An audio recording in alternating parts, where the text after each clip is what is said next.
I give the call to the member for Dunkley. Thank you, Deputy Speaker. It gives me great pleasure to talk about this budget in the Parliament, because in many ways it reflects the priorities not just of the government, not just of Labor, but the priorities of the country, both now and into the future. And one of the things that has always made me a member of the Labor Party and want to be part of a Labor government is a deep-seated and unmovable conviction that the way to attack inequality, the way to make sure that people have opportunity, the way to a better and a fairer society is education. It's why I've spoken so many times in this Parliament about public school education and access to what should be gold standard education in the public school system, no matter where a student lives, no matter what their background is. Education is what gave my sisters and I, who grew up in a country town in New South Wales, the opportunities to do further study, tertiary education, professional careers, and for me to ultimately be here. That's public school education. It was also the fact that there was a system which gave us an opportunity to pursue the careers we wanted. And for myself and my sisters, that was university. But that's not the only thing that is available to students after school. And perhaps for too long, we've forgotten to talk about the options other than university, particularly the options that are available in TAFE. And when we look at the skills shortages that exist in many of the sectors in our economy today, we can reflect on the fact that the last 10 years of government, perhaps governments before that, did not put enough emphasis on getting students through a school system and into a post-school skills and training and education system that meant they were equipped for the jobs that we need in Australia. And of course, we're talking predominantly about jobs in the care economy, in aged care, early childhood education, amazingly in health. I mean, if the pandemic showed us one thing about the healthcare system, it showed the absolute lack of workforce planning that had gone on in this country. How a country like Australia cannot have enough nurses, can not have enough GPs, is extraordinary. So it's exciting to see the Albanese government and the Minister for Skills and Training, and to be part of a government that says, let's do two things. Let's make sure that young people, and not so young people in this country, have the opportunity to get the education, the skills and the training that they need for their lives to be secure, healthy, happy, because they have employment and a steady income. And let's also make sure that the skills and the training and the education they're getting fits the skill shortages and the needs of this country, particularly in the areas where we care for people at the start of their lives and at the end of their lives, so that those people can be secure and healthy and happy. There's a number of ways that this government is doing it, but this budget makes it clear that there's a commitment to TAFE and to public TAFE. And that's why I start by saying it's very much a budget that is not just a Labor priority, but a priority for the community. And we know that the Jobs and Skills Summit, convened very early in the term of this government, brought together people from all over the country and from different industries and different backgrounds, and led to $1 billion one-year national skills agreement to provide additional funding for fee-free TAFE in 2023. And of course, a longer-term agreement to drive sector reform and to support women's workforce participation. And with that, We have a government determined to accelerate the delivery of over 465,000 additional fee-free TAFE places. In Victoria, we're kind of used to fee-free TAFE because we have a progressive state government that introduced it a while ago. But nonetheless, now having a federal government that is part of that means that the focus of fee-free TAFE has been able to be expanded. More than $250 million into the Victorian skills and training sector to support more than 55,000 fee-free TAFE and vocational education and training places in 2023 is what is in this budget. In my electorate alone in Dunkley, we have 2,115 apprentices. There are a lot of tradies in Dunkley. Can't walk down the street without tripping over a tradie. Also, a lot of hairdressers and beauticians who are also doing apprenticeships. So TAFE and apprenticeships are really important to my community.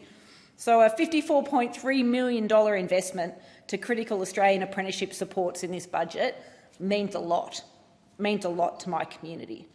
And the 55,000 additional fee-free places across Victoria, many of which will be delivered through the wonderful Chisholm Institute, the TAFE which is getting better and better in Victoria, predominantly through state government investment in its infrastructure, but is pride of place in Frankston, is going to deliver many of them. We know that fee-free TAFE helps young people to find secure, better paid and more meaningful work. And as I said, we know it will help to fill skills shortages. It kind of doesn't seem like rocket science, but it hasn't been done for the last decade, and it's so important. You know, the Chisholm TAFE campus, or Chisholm Institute campus in Frankston, delivers aged care courses, nursing courses, enrolled nursing courses, and is already delivering fee-free places there. And I've spoken to a number of the students there who are so excited at the opportunity to get that education and to get out into a nursing career, some of whom already plan to become registered nurses and do further study afterwards. But many of whom, particularly the young women, have talked to me about if it wasn't for fee-free TAFE, they wouldn't have been able to take up that opportunity. They just don't have the money. They just don't have the family and other supports that other sectors of the community have. And the fee-free TAFE courses have made the world of difference to them. And it's going to make the world of difference to people in aged care facilities who are going to be cared for 24/7 because of the Labor government by nurses and by people who have chosen this profession because that's what they want to do. And there are sections of my community where the socio-economic barriers to employment are really high and have been so for generations, so high that for some people they seem to be insurmountable. And again, fee-free TAFE just brings those barriers down. Just means that people who are struggling to afford rent and food, often childcare, don't have to sacrifice their own education, their own training to pay those things because they don't have to pay for their TAFE course. It also means that a generation of young people in some of the most disadvantaged areas of my community can go to TAFE as the first person in their family to ever do so. You know, can be part of the change that they want to see for their families, their communities and for themselves. And that is worth more than money can describe to the broader community, but also to those young people. And one of the really, I think, exciting things that's come out recently about the uptake of fee-free TAFE places is out of the ones that have already been delivered, 60% of all enrolments are women. You know, and that is so empowering. It goes to closing the gender pay gap. We know women are working predominantly in the care economy, although I suspect when those wages go up, we might see some men start to work in that care economy, which will be good for the men and hopefully help the women to get their wages going up.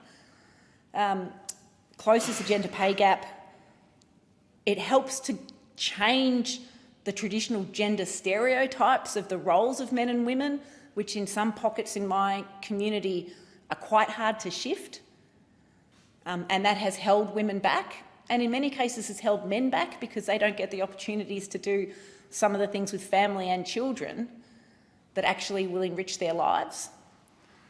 And it gives many women some financial independence and some security within themselves that they wouldn't have had otherwise, which again is something that is almost hard to quantify and explain, but is so important for any adult, but particularly for a woman in a community or a family where women haven't had employment or economic security and independence from men before. So it will make a huge difference.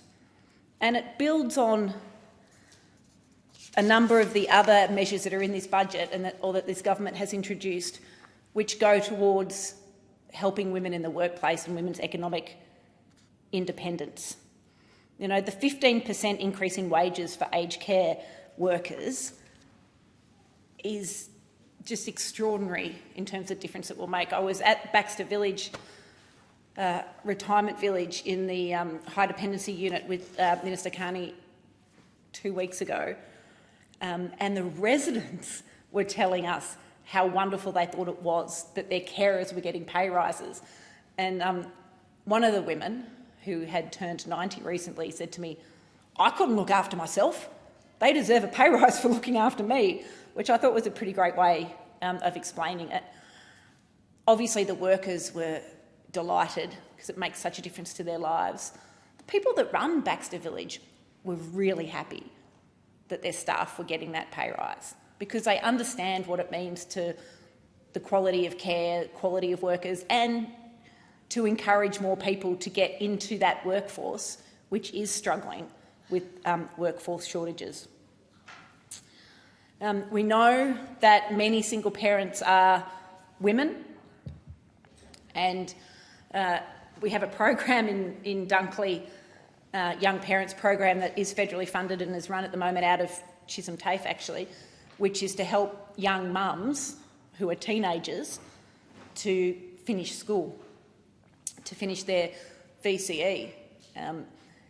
And they are young women who are aged between about 16 and 22 with one or more child who have made the decision that they have to go back and get their education for their own good and for their child's good, and are doing all they can to get that education in really difficult circumstances.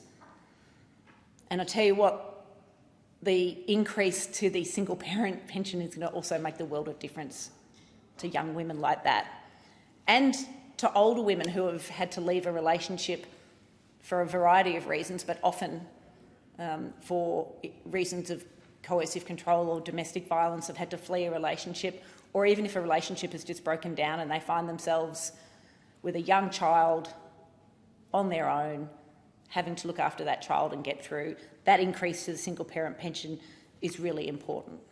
The increase to the Commonwealth rent assistance, which we often talk about in the context of young people and young people who are studying, is going to be really important to a significant number of women, single parents, but older women, who we know over the age of 55 are the fastest growing cohort of people who are homeless, and again find it very hard to buy a new home once a relationship has broken down or stay in rental housing. So an increase in rent assistance, the highest in many, many decades, is going to make a big difference to their lives.